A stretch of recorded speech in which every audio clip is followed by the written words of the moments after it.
Once upon a time, there was a bloke called Dave. Now, Dave was not an average kind of chap. Not exactly what you would call normal, nor ordinary. In fact, he was extraordinary. Extraordinary in that he was constantly close to catastrophe, day in, day out, dining with disaster. Normally nestled in a nightmare and forever forming fiascos. In short, he was chronically chaotic. Put it this way, if ever there was a banana skin laying in wait on the floor, Dave wouldn't just slip on it. Oh no, he would practically surf down the high street on it, toppling market stalls as he went, scattering exotic fruits onto the pavement, grappling grannies to the ground, in an attempt to stay in an upright position, whilst kicking kumquats into the path of livid policemen. He would have dogs howling, car horns parping, babies shrieking, and traffic in absolute gridlock. That's just how he was. But Dave had to survive just like the rest of us, and so he had to find a job. Dave picked up a copy of his local paper, the Crudwell Slump Evening Echo, and perused the pages of the Vacancies in Employment section. After a few lines of unsuitable jobs, he saw what he thought was the perfect position for himself. It read, job opportunity for sensible person at the Crudwell Slump International Space Exploration Centre. This is a once-in-a-lifetime chance to work at the world's leading scientific laboratory. Applicants must have their own broom and be able to make a decent pot of tea. This job was custom made for Dave, and after a short phone call he was asked to come in for a trial period directly after the weekend. By Monday morning, Dave was so excited to start his new job that he couldn't contain himself, and he did a hop and a skip as he shut the front door. Speeding up the front garden path, he tripped over his broom and shot headfirst into a bush, coming face to face with a startled robin. He pulled his head out, dusted himself off, and jumped the gate and galloped down the road to catch the bus. Dave was always late. The bus journey felt like it took forever, so Dave passed the time by watching a toddler pulling a thread from her mother's cardigan until eventually the sleeve slid right down to her wrist. Finally, the bus arrived outside the enormous white gates of the Space Centre, with its blue titanium shield, complete with golden swooshes gleaming, bolted to the face of a towering building. Dave bounded up the front steps to the reception area. "Can I help you?" groaned the receptionist. "I'm here to start work," Dave enthusiastically replied. "Name?" she moaned. "Dave," said Dave proudly. "Take a seat." Dave sat down and twiddled his thumbs until they ached. "Mr. Grimbleshaw will see you now," said the dull lady behind the desk. Dave leapt up from his chair and thwacked his head on a hanging lamp. Plang! He grabbed his broom and scurried towards the boss's office. He made a fist and rapped it against the colossal oak door. "Knock, knock!" "Enter!" said a voice, and Dave pushed the door open, introducing himself. Good morning, Mr. Grumbleshaw. My name is Dave. I'm here to start work, sir." Mr. Grumbleshaw stood at around 5'3" tall and wore a pristine pinstripe suit, complete with a bow tie, and he had a shimmering pocket watch attached to a long waistcoat by a long chain that looked just like a length of droopy gold spaghetti. He was rather round and podgy, and his face was red and tight like an enormous berry, overripe and fit to burst. His face was seriously stern and not helped by a pair of round spectacles which magnified his boggling eyes like golf balls in a pickle jar. "Good Lord, lad," he said. You look like you've been dragged through a hedge backwards. Dave remained quiet. Never mind. Now, you realise that this is a very serious job, David, don't you? Grumbleshaw said. Yes, Mr. Grumbleshaw, Dave replied. And there's to be no mucking around? No, Mr. Grumbleshaw. Right then. Now, I'll have a cup of tea, 4 sugars and a splash of milk, please, and then I'll show you your duties. Right you are, Mr. Grumbleshaw. Dave made a nice cup of tea for his new boss, only breaking 1 cup and losing a spoon in the kettle, which wasn't that bad for Dave. He was then led to be shown the tasks to be undertaken. Now, Dave, I want you to sweep these here corridors until I can eat my dinner off them, okay? Dave thought this was a very strange place to eat your dinner, but nevertheless agreed to it. Yes, Mr. Grumbleshaw. No problemo. Now, David, what I'm about to tell you is of the utmost importance. Do you hear me, lad? Grumbleshaw barked. Under no circumstances are you to, at any time, enter that door over there.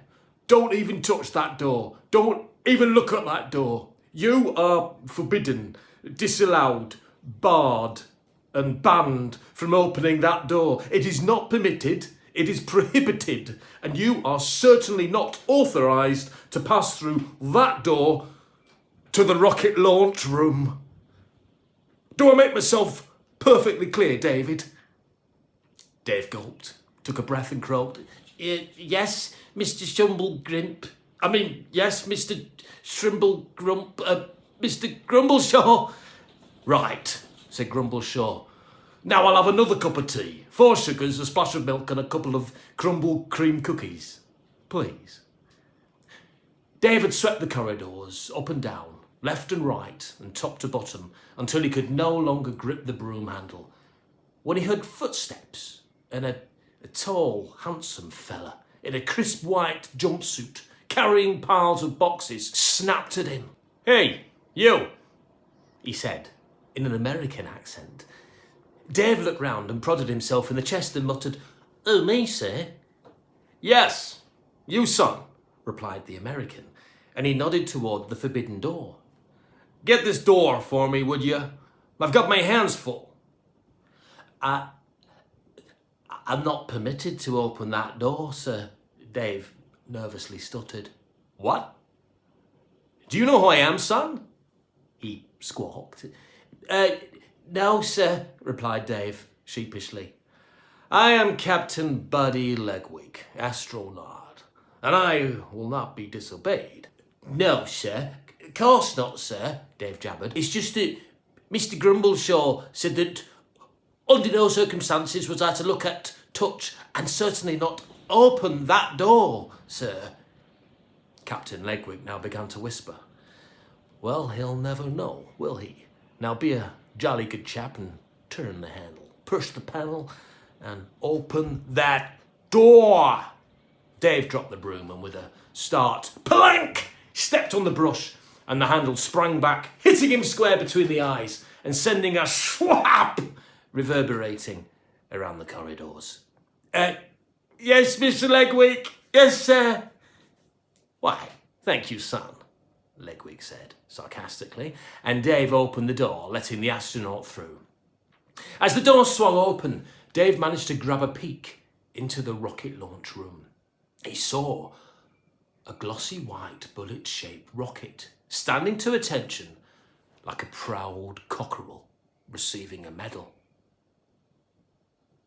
Wow, he whispered to himself. He blinked his eyes a couple of times and stole another glimpse. This time he spotted something through a small round window on the side of the rocket ship that at first he couldn't quite make out. He blinked again and squinted until it became clear. It was hairy and cute with a wrinkly face and had huge round ears like a sports trophy. It was a blooming chimpanzee wearing an orange spacesuit staring through the window. What the heck is a chimpanzee doing in a space rocket? Dave thought, as the door swung shut. Clunk! He stood in the corridor for a few minutes, wondering what on earth he had just witnessed, when the door flung open and 20 or more scientists burst out of the launch room in their long white laboratory coats, gripping clipboards and pens, followed by Captain Legweek. Dave pretended to sweep the floor. He overheard Legweek talking to the scientists. Once we have fired Porridge into the stratosphere and with any luck have had a successful return to Earth, we will finally know if it is safe for me to venture into space myself and become a hero to the entire onlooking world. Then they all rustled off down the corridor and out of sight. Why would they fire Porridge into space? Dave wondered, as he visualised a giant splodge of porridge, the size of a bouncy castle, wobbling and flubbering through the solar system. Hold on, he exclaimed. Porridge is not the oat-based breakfast treat that I spread on my morning crumpets. Porridge must be the name of that chimpanzee. Dave ran to the forbidden door and forced his face onto the criss-crossed safety glass with a splap. He stared at the rocket and in through the round porthole at the unaware chimp, who was now wearing a cushioned orange hat on its head, like a pumpkin with the bottom cut out. The words forbidden, disallowed, banned from, unauthorised, barred, prohibited and not permitted rang in Dave's ears like screeching sirens as he slowly turned the handle.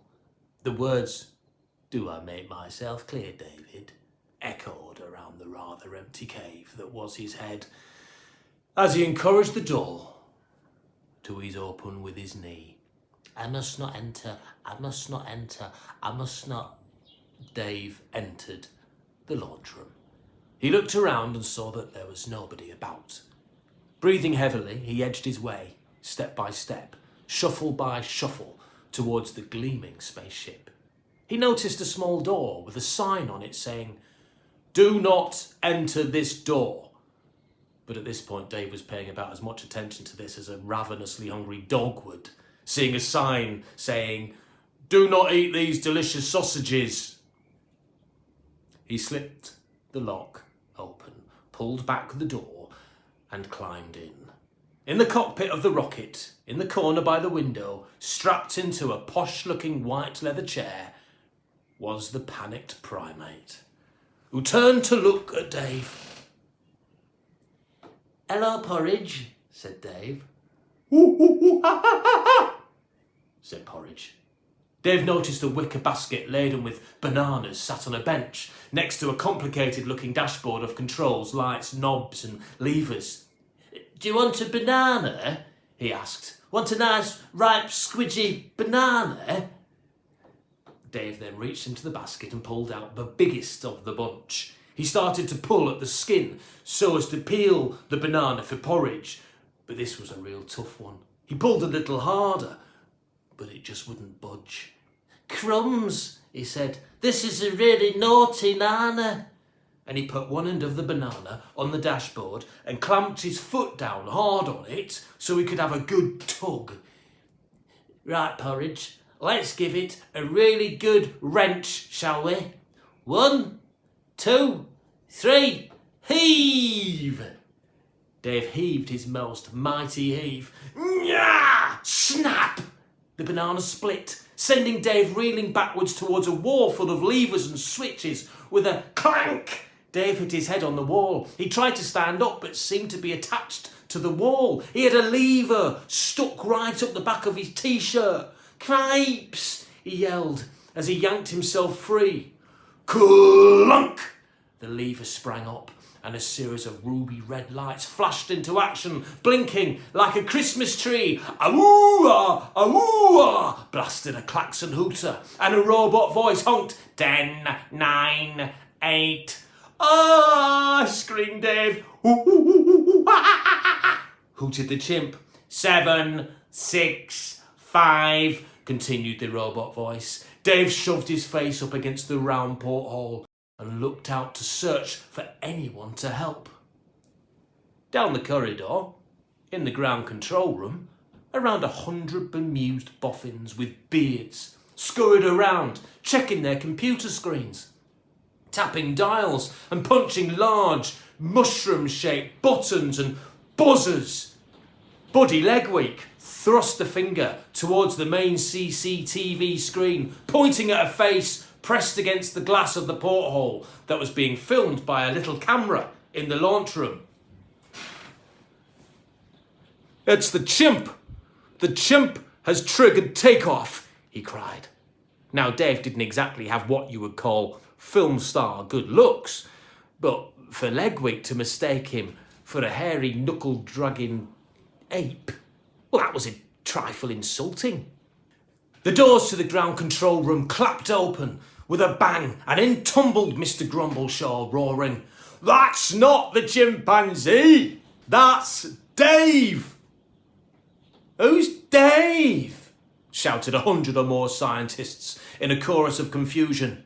3, 2, 1, lift off! 3 gigantic rocket boosters spat a shower of unburned fuel onto the launch room floor and then burst into scorching flames, at first yellow, then quickly turning blue with enough thrust to fire an elephant up a squirrel's nostril. "Bloomin' Ada!" screamed Dave. "Hold on, Porridge, this could get a little hairy." The rocket's pointy nose cone began to shove its way through the flaps in the ceiling of the launch pad and lurch out into the daylit fields towards the sky. "Ooh, ooh, ooh, ooh, ha, ha, ha, ha, ha," said Porridge. "Mother Christmas," wailed Dave. The upward thrust of the rocket was so incredibly violent that it caused Dave to be sucked onto the floor like a rubber puddle, his eyelids drooping down his cheeks and his bottom lip wobbling over his chin, baring his lower teeth like a spitting camel. By now, the rocket was travelling so fast it was practically cracking open the sky, slicing through the clouds like an arrow through candy floss. "They're approaching the Earth's atmosphere," called a brainy technician from ground control. "Heaven help us all," muttered Mr. Grumbleshaw. The cockpit of the rocket fell into darkness as it edged ever closer to the cusp of space. And then, spat! Dave's lip smacked his nose and his eyelids slapped his brow. Plop! Plop! "What there?" he exclaimed. The force of the engine's thrust disappeared and the roar of the boosters faded. Dave was peeled off the floor like chewing gum from the pavement and began to feel very strange. "Oh, I do feel a little peculiar," he thought. "Oh, I'm seeing flying bananas." Several bunches and a few loose bananas floated past his eyes. "Oh, Mummy!" he cried. He then closed his eyes and prayed to be back in Crudwell's slump, in his favourite armchair, suckling the boiled sweets of his choice. The minty twist. "I want to go home," he sobbed. He felt a bump to his head, and as he opened his eyes, he discovered that he was pressed against the ceiling of the rocket. "I'm flying! I'm flying! Help!" A voice came from a radio speaker on the wall and said, "David, you're experiencing weightlessness. You are in space, you floating fool, you hovering hooligan, you levitating lunatic." Mr. Grumbleshaw was, well, a trifle upset. Dave looked around the cockpit and caught sight of Porridge, who by now was free from the chair and floating round the cockpit. The chimp pursed his lips and sucked a glob of water from the air. As he did, a roly-poly came from one wall to the other. "I'm sorry, Mr. Grumbleshaw," said Dave. "Not half as sorry as me," Mr. Grumbleshaw snapped. Dave, Captain Legweek called nervously. "Yes, sir," Dave replied. I'm gonna get you out of this mess, son, if you'll just listen to me carefully. I'm gonna guide you through the process of flying this bird home. Do you hear me, son? Do you think you can do that, Dave? Do you? Huh? Well, I'm sure it's not exactly rocket science, is it? Dave replied. Legweek bit his lip so hard that he squealed like a small mouse. Now, Dave, without breaking anything, without touching any levers, without brushing past a single dial or a knob, and without harming another hair of my beloved rocket ship, please press the button next to the... The radio crackled and popped, then fell silent. Press the what button next to the what? Dave asked, but the radio was unresponsive. Come in, ground control. Are you receiving? Communication with ground control was lost. Mr. Grumbleshaw? Captain Legweek? Oh dear, Porridge, Dave said with a quiver. It looks like we'll have to do this alone, but my hairy chum, never fear, 'cause Dave is here. Dave pushed off from the ceiling and glided towards a panel of brightly coloured buttons. He wondered. Push the something button next to the something. Eeny, meeny, miny, mo. Which little button shall I... This one! He poked a flashing green button firmly. Porridge quickly threw his hands over his eyes as a whirring sound came from behind a small door on the wall, followed shortly after by a loud pling. The door sprang open and a robotic arm tossed a steaming object in Dave's general direction. Whoa! He hollered as he ducked to avoid the hot missile. Plop! It splattered onto a panel of silver knobs, which then began to spit out sizzling electrical sparks. Cripes, cried Dave. That was close. He stuck out a long finger and wiped it over a sprodge of the previously piping projectile on the wall and stuck it in his gob. Very strange, he said to Porridge, who was now peeping through his fingers. That was a Cornish pasty. Dave took another finger full of the pie, stuck it in his gaping cake hole, and proceeded to choose another random button. This one? He said, as he bashed the button with a greasy, meaty fist. Porridge let out a hoot and hid his face between his legs as a blinding white light flashed outside the window and a huge metal capsule detached from the main body of the rocket, followed by miles of cables, and they floated away, spiralling into space. Oh, said Dave. Maybe not that one then. Or this little beauty. He prodded wildly at one button, then another and another, as Porridge went into a spin of panic like a furry Catherine wheel, letting out an almighty primal scream, louder than a banshee in a frying pan. Back in ground control, Captain Legweek pulled at the collar of his jumpsuit to allow himself to breathe, and he mopped beads of sweat from his sopping brow. My beautiful rocket, destroyed before my very eyes, he sobbed, as he watched a computer screen showing digital diagrams of priceless pods and modules detaching and disappearing into the darkness. Pull yourself together, Legweek. Get a grip, man, growled Mr. Grumbleshaw, as he too watched the mayhem unfold. Various parts of the rocket fell off and flew around in the cockpit. Golden oils wibbled in globules, weightless in the air, and smoke billowed from motors that whined and squealed under terrific stress. But still Dave punched the buttons furiously, his face a picture of concentration, his tongue protruding from the corner of his tightly clamped lips. This one? A long pipe projected from the floor and began to suck at one of Dave's shoes, powerfully teasing it from his cheesy foot. He desperately slapped at a large black button, and suddenly everything ground to a halt. Once the pandemonium had subsided, Porridge emerged nervously from his own buttocks, gently unravelling himself, and he opened his eyes. "Strange," said Dave, as he cupped his ear with his hand. "Can you hear that?" A quiet creak broke the silence, at first a slow, distant murmur, then gathering pace and volume until it was a rumble, and then more of a loud grumble, and then an almighty hell-raising explosion like a furious volcano. Pooam! The door to the bathroom burst from its hinges, and a mighty wall of aquamarine liquid slammed its way out, hosing the entire cockpit with lavatory water.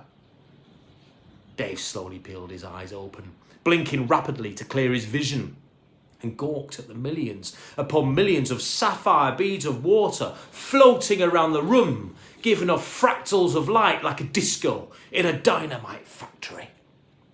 Porridge, soggy and spattered in fragments of toilet paper, placed a hand on each eye and wiped the worst of it from his face. He then gently pushed himself off from the wall towards the smoking panel of buttons that Dave now hovered over in a paralysed state of embarrassment, and confidently but lightly pressed a simple grey button until it gave off a short, sharp chirp. A robotic voice then spoke, giving a message. "Warning, rocket reversing, rocket reversing." The rocket coughed and spluttered and creaked into life. The boosters ignited and gradually propelled the ship 180 degrees in the direction of Earth. Porridge looked over at Dave, and Dave quickly looked away at his fingers as though checking his nails for dirt, occasionally looking up to see if the chimp was still glaring at him. He was.